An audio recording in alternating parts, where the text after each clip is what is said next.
When I first started Traumathon, I actually didn't really have any scripts for most of the entries that I had the first time around. Then again, I didn't really have 30 videos the first time around either, so it was kind of a crapshoot. But I did sort of miss the format of just talking about whatever I wanted and the spooky experiences that I had personally, and I kind of want to do that with Resident Evil, because I'm kind of shocked to know that even though I've covered Resident Evil 4 a few times, I've never actually talked about the first game, which I love a ton. Sure, I could talk about the in-between stuff, the development, the production, the Capcom, and what their influences were, but I kind of don't really want to do that. I feel like there's so many people on YouTube who've already covered Resident Evil in such great detail that I don't really have much else to add other than, yeah, it's a fucking amazing game and I kind of just like to geek out about it sometimes. So I hope you don't mind, but this episode's a little different. I'm going off script. I'm just going to talk my mind about something that I loved, and I hope you enjoy my little ramblings, and I hope you can relate too, because honestly this game means so much to me and probably influenced a lot of what I love about video games and horror in general today.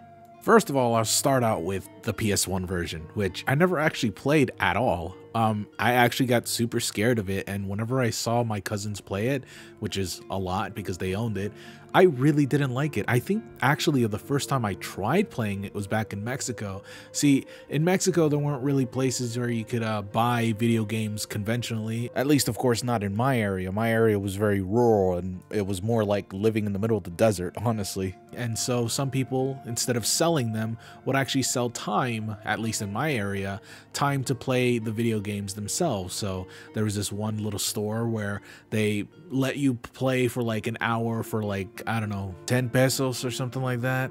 And then you got about an hour or so to play the games that you wanted. I usually played a lot of PlayStation games actually in Mexico, mainly because I didn't have a PlayStation and I couldn't afford one either. So that's how I sort of got exposed to a lot of PlayStation games. But the one my cousin always played, because he's the one who took me because he was an adult, was Resident Evil. And I always saw him play it and not really know what the hell he was doing and then just die. But I do remember one infamous thing that happened in the game that kind of stuck with me forever, genuinely forever.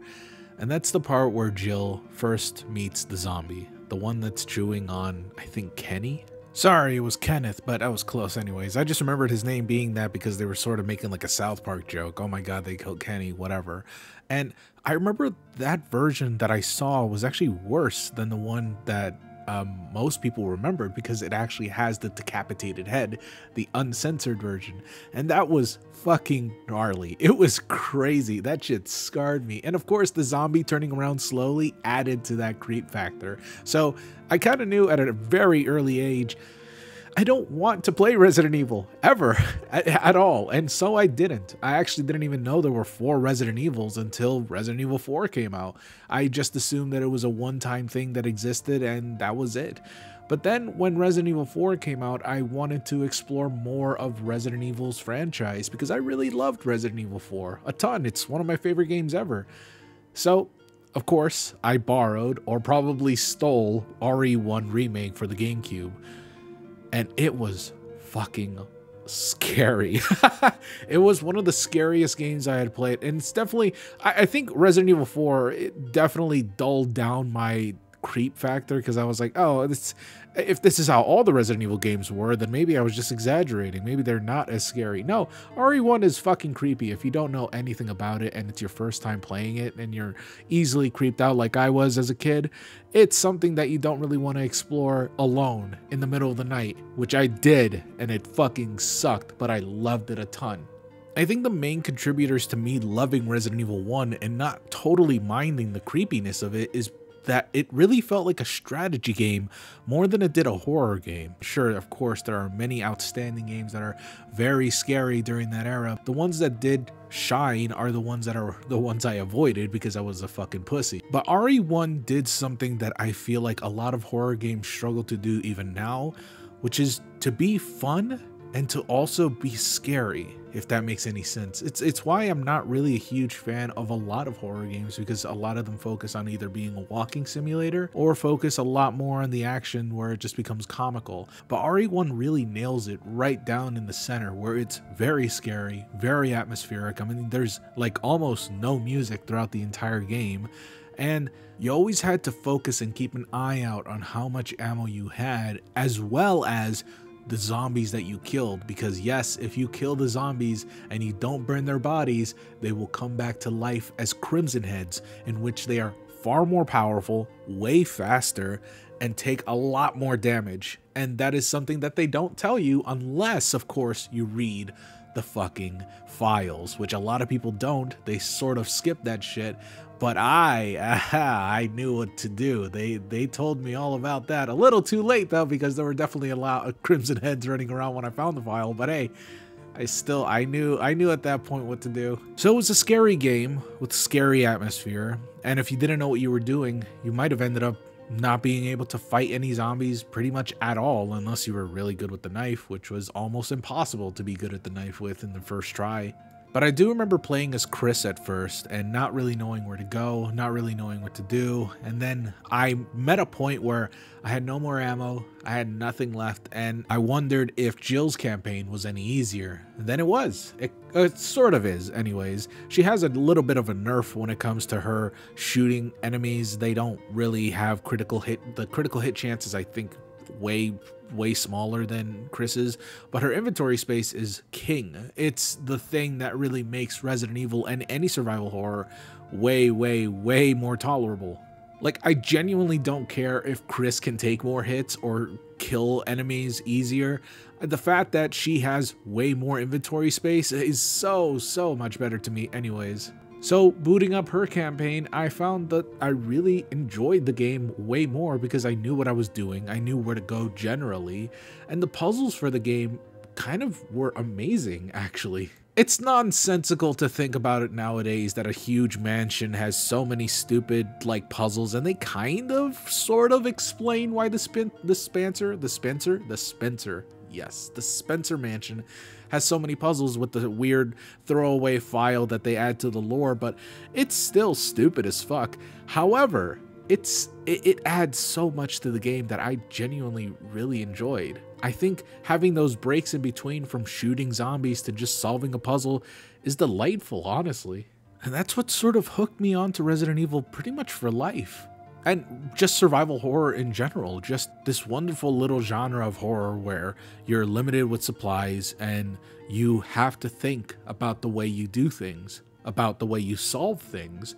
And understand that not everybody really likes survival horror just because it can be a little clunky on purpose, or it is just infuriating or maybe too scary for some of you.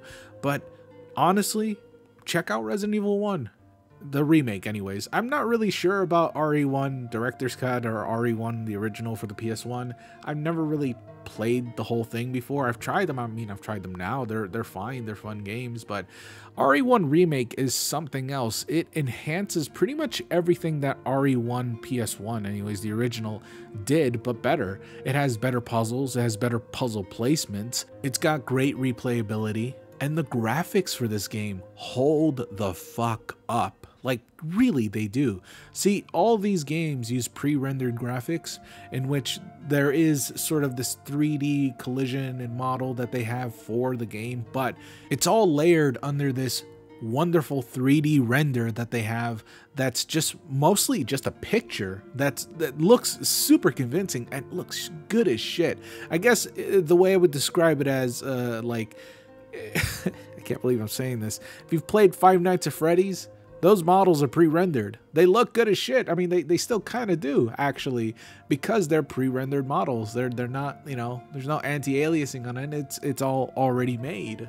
So because of this, it makes the mansion look beautiful. And seriously, the mansion has so many environments that it almost feels like the setting itself is a character of its own. You need to traverse the mansion a lot, and you get to be familiar with a lot of the locations, a lot of the placements. Sometimes you lose yourself as to where exactly you need to go next, but then there's the map, and the map is pretty useful as it tells you what doors are locked and what rooms you haven't explored yet. But let me tell you, playing the game for the first time can shock you just how deep this mansion can go. It seems like just an innocuous mansion that has just a bunch of zombies running around and weird creatures and that thing. I don't know about those. Oh yeah, and a giant snake. It's all weird, but once you start unraveling the mysteries behind the mansion, you start going deeper into it, you find out more about it and the betrayals that happen behind the scenes and all that junk.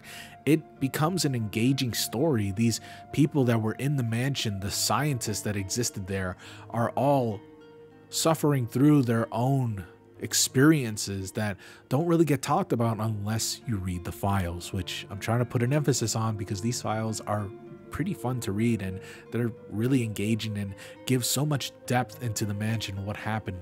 And then of course there's part of the remake that isn't really ever, I think, explored in the original, and that's Lisa Trevor, the most tragic character in pretty much any RE game ever, and probably just video game history. It's one of the most disturbing characters I've ever seen in a video game, actually. I won't really talk too much about her and what she's all about. I'm really trying to be careful to share my experience with you without actually spoiling the game, because I know that there are quite a few people who've never played Resident Evil and are probably curious as to what the whole franchise is all about, especially with the release of the RE4 remake that came out this year, which is fucking awesome.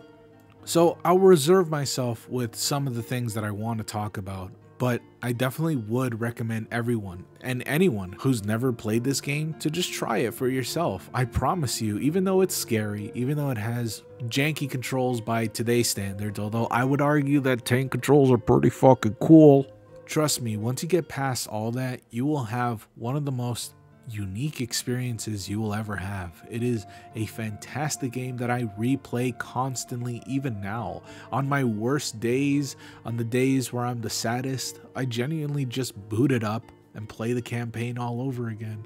I don't know, it's something about this game is so alluring to me. It's ironic because I was so afraid of it for so long in my life, but once I actually played it and when I actually beat it, I couldn't put it down. I came back to it, and I still come back to it every year, every Halloween, just to play it one more time. So I just love it that much. It's genuinely one of the most chillest games I've ever played, now that I know what I'm doing, and I'm probably going to play it as soon as Halloween is over. Fuck it, why don't I play it on Halloween? You guys want to see me stream that? Whatever, you'll see. Anyways, I'll see you guys next time.